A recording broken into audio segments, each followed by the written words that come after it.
kids out there, and they were just kind of gathered in the yard, just kind of watching us, and I wanted to kind of not communicate with them, just kind of interact with them and just kind of play tag with them. So I go to step towards one, and they just start scattering. And they were scared of me, but they weren't scared of me. They were just being funny, you know, being goofy kids. And so I kind of stooped down, you know, acting like I'm just relaxing, and then I started stepped towards the kids, and they just kind of ran off really fast, screaming. And so I was like, man, we got to do something big here, because the town's out here to watch us, and I mean, we just got to make them laugh or something. And so I started chasing this kid around this house and back into the front yard is what I did. And I finally caught him. And come to find out, he was hurt. He had a splinter in his foot.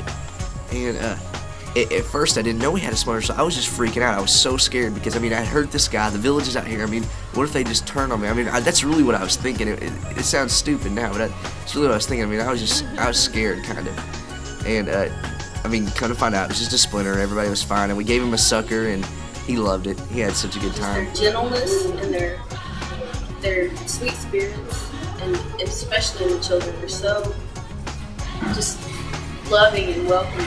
The kids have just absolutely have fell in love with the dramas and the skits, and at times they seem to be so excited and so overwhelmed that they literally would just stop and stare and not even move. And I know I have for my two kids, to get them to stop and just not move at all for a couple of minutes is a major, major deal.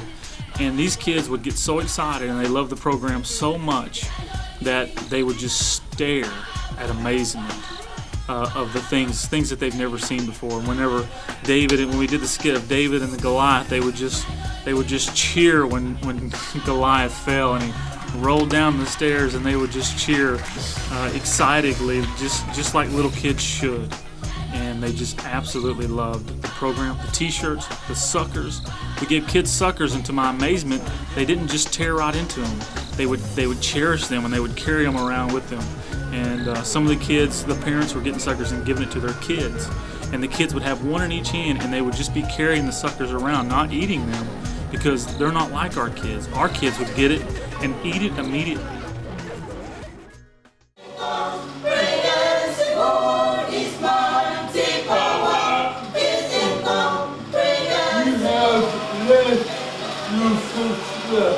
I thought Jamie would do okay here. I thought he would be all right. I know that Jamie is a good speaker, and he always gets his point across very well. I think he's done very well in stepping up to the challenge of the communication barrier. We must return to our first love,